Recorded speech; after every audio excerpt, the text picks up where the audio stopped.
What's going on, guys? Dynasty Warriors 3 Remastered gameplay. I thought this was indefinitely delayed, but, you know, I'll take this. And this has given me a bit of hope that we're going to still see this game coming out. You know, when something gets indefinitely delayed, you get a bit nervous. Is it going to get cancelled? Is this going to see the light of day? I think this is probably a very good bit of PR on Koei Tecmo's front. Just making sure that everyone knows that this project is still alive, it's still up and running. What we're looking at is a 15-minute demo that was distributed to certain individuals, I assume, and it looks like from the get-go there are 3 playable characters. In this video, I'm going to list off 25 observations that I've made from watching this gameplay. Feel free to subscribe and maybe I'll make some more in the future. The first major thing we notice is the graphics. The graphics have had a major overhaul here. This game has been made using Unreal Engine 5. And yeah, this is really going to allow the game to not only shine visually, but really make the most out of the draw distance restrictions that were in the previous game. You're going to have a lot of enemies on the screen by the looks of it. And a lot of the particle effects, a lot of the flame effects are just looking beautiful. It looks like carnage on the battlefield. Remember the over-the-top cutscenes in the original game? Well, it looks like they have been faithfully recreated.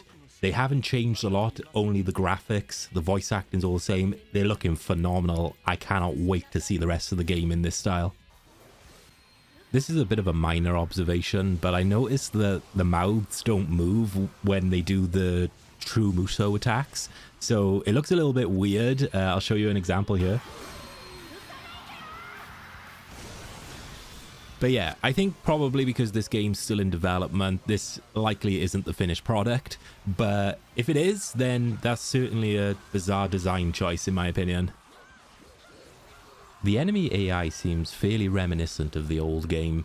There's a lot of peons and officers just kind of standing around, not really doing a lot. And I mean, this is kind of in the spirit of Dynasty Warriors. They're pretty much intended to be fodder in these games, so it seems like it's on brand. I noticed something really cool in the gameplay. Look at this item now. You see that? It looks like the defense up or the attack up items actually get drawn to your character as opposed to you needing to actually physically walk over them and pick them up. A minor update, but actually pretty cool. This one may divide the community. It seems that the original moveset has made a return for this game. What this means is every character has their own unique moveset, and that is normally characterized by a string of normal attacks which you can then chain charge attacks onto, and then with a unique Muso attack attached as well. On top of all this, I noticed something quite special in the gameplay. It looks like your character now has the ability to do a bit of a dash, dodge, or backstep, a bit more akin to what you would have expected in Dynasty Warriors Origins. So it kind of feels like they're going for a merge of both playstyles. I'm really excited to see what they do. I think this may help with balance in the game as well, because the controls are a little bit clunky in the original version. It gets a little bit unforgiving, so maybe this may help. One major difference, and possibly a major improvement, is now it looks like the camera is more free-flowing. The gamer has more control over which direction the players move in and which direction the camera is pointing. Before, in the previous original Dynasty Warriors 3 game, you would kind of be locked into a straight direction when you start initiating a combo. Now it looks like you could probably swap and change directions as you feel like, and yeah, it seems to have a lot more fluidity to it now. There also seems to be this new lock-on feature, so you can actually physically lock onto whichever character you're in combat with.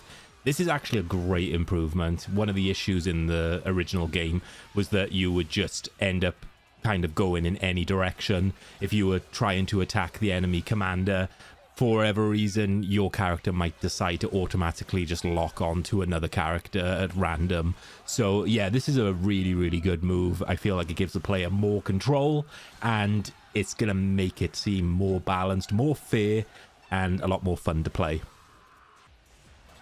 So it's hard to tell if they've nerfed the enemy's aggression or if it's just the difficulty is lower or the character they're playing as is higher leveled. It doesn't seem as punishing as the original game, but particularly with the map that they're playing being one of the later maps in the game. Those maps can be very, very unforgiving. I didn't notice too much issue with archers. That was another thing. There was a nightmare in the original game. The archers were the bane of my life and probably a lot of people's as well. So yeah, I think everything's looking maybe like it's had a bit of a rebalance. I will obviously say that tentatively. We won't really know until we can get our hands on it and play it ourselves.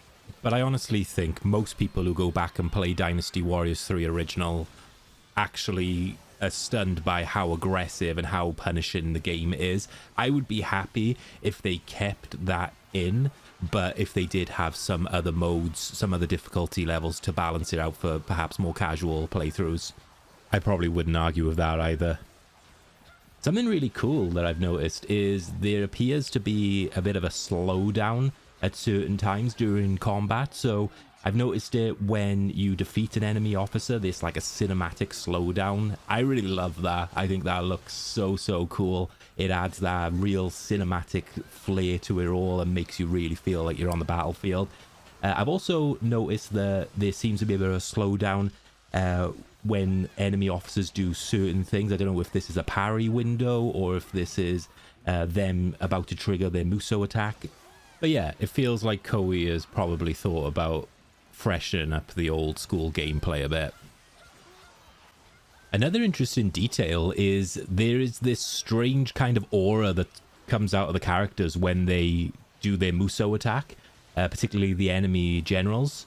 So that's, to me, looking like that's either a parry window or that is a get the hell out of there window.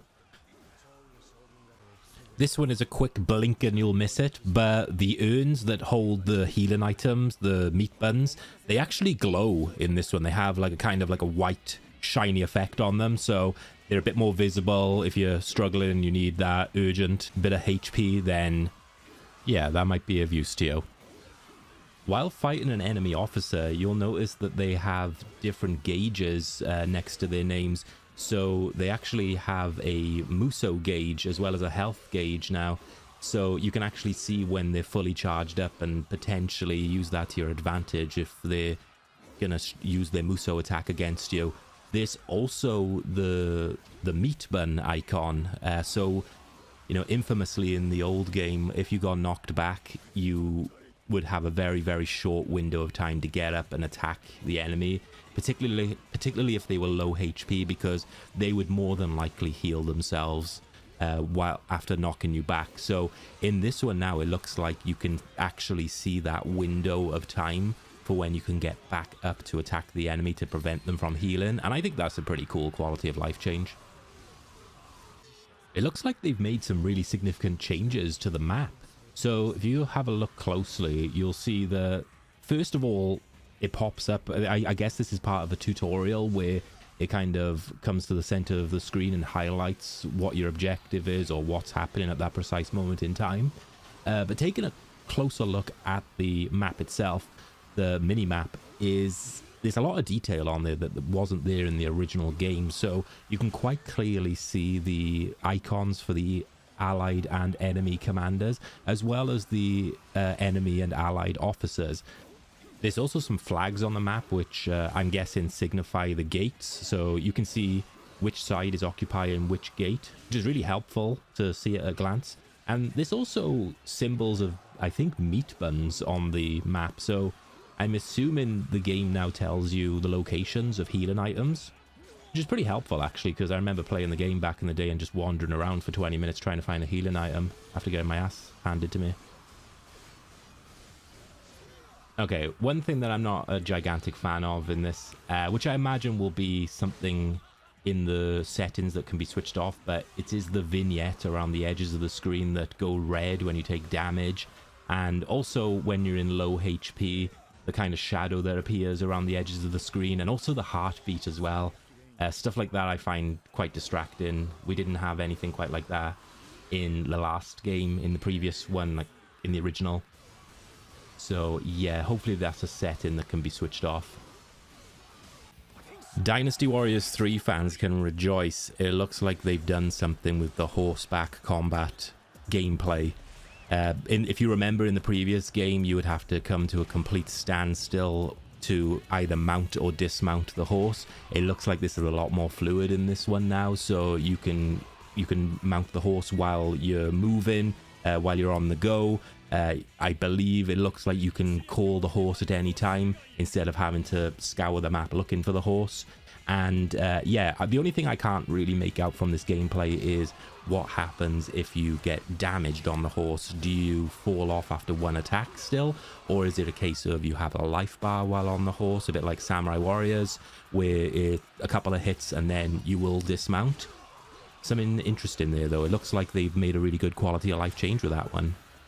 Also, something else I noticed on this is there are 2 button prompts when you're riding a horse, R2 and R1. I can see that you do a dash kind of move on the horse here, I believe with R1, and it charges back up a bit like it does in the Zelda game. R1, I have a feeling, could be a jump, similar to what we had in Samurai Warriors. So it doesn't show it in this trailer, but that's what I think it could be. So I can't be too harsh on this because it is very early dev footage, but the flags look a little weird. That's probably like me nitpicking. There is obviously some graphical fidelity that has not been completely ironed out yet. I'm pretty sure this will be a work in progress and it'll look very polished and very, very fluid when the finished product comes out. So it looks like the duels are back in this game. Not the Dynasty Warriors 4 duels, by the way. That's a different thing. The quick duels where the 2 characters will clash swords for a bit and then you got to mash the buttons to break out. Well, they're back, and it looks like you've got the bar that is pretty much established now in all these games. You've got a bar that shows who's winning the duel, and you know, you get a little bit of an advantage from that. The on-screen UI is looking really, really nice. It's reminiscent of the original game, but obviously modernized for the newer remaster. Starting with the bottom left of the screen, you can see your character's profile picture, their health bar, the Muso gauge, and you've got arrows as well. So obviously bow and arrow is back in this game, and I think that's the same for the enemies as well. Coming up now, you will see Zhang He using like what looks like a charged arrow. It's going to be coming up very, very shortly. I just really hope that the archers aren't as obnoxious in this game as they were in the original. Oh my god, they were dreadful in the original game. Like, unforgivable. But yeah, hopefully they've been either nerfed or they've been kind of toned down in some shape or capacity. You also have the icons for attack and defense ×2 and Muso for, I think that's 30 seconds. Showing at all times, and then once you do pick up that particular buff, it stays lit up while the effect is active. The enemy officer portraits in the top left of the screen are looking really nice. Can't complain there. The only thing that looks a little bit strange is the NPC officers, so the ones that aren't playable characters. They've got like this soulless eye look to them. It's like their eyes are completely blacked out. I think that's to signify that they are indeed non-playable NPC characters that don't have a unique character model yet. But honestly, it just looks like they're possessed or something. It looks like something out of a horror. But fair enough. Whether you love it or hate it, it looks like the original voice track will be returning. So get ready to enjoy those nostalgic, cheesy lines, guys. And you may have noticed by now, but the original music track for this stage is included in this demo. Whether or not this will be re-recorded and there'll be an option for a remastered audio and a classic audio is to be seen, but as it stands now, it's the same music as the original, which I'm pretty happy with, to be honest. The original soundtrack was a banger. Flipping back to the character selection screen, this is all looking really clean, man. I'm loving the aesthetic of this. It's familiar, yet new and fresh. The pre-battle screen is looking nice and clean. You can see all the information you need about your character's experience, your weapons, your items. It's just looking beautiful. Your bodyguard information is there, so that's been taken over from Extreme Legends. Also, look how nice these game over portraits look. These look absolutely amazing. I just can't wait to see all the rest of the characters at this point. So there we have it, guys. There's 25 observations of cool stuff or interesting stuff, or just kind of little critiques about what I've seen in this demo so far. Let me know in the comments what you found and what you think's going to be cool with this game. What are you looking forward to with Dynasty Warriors 3 Remastered? Hopefully we get another release date for this soon. But until then, thank you so much for watching, guys. Feel free to subscribe to the channel, and I'll do some more videos like this if you enjoyed it. See you next time.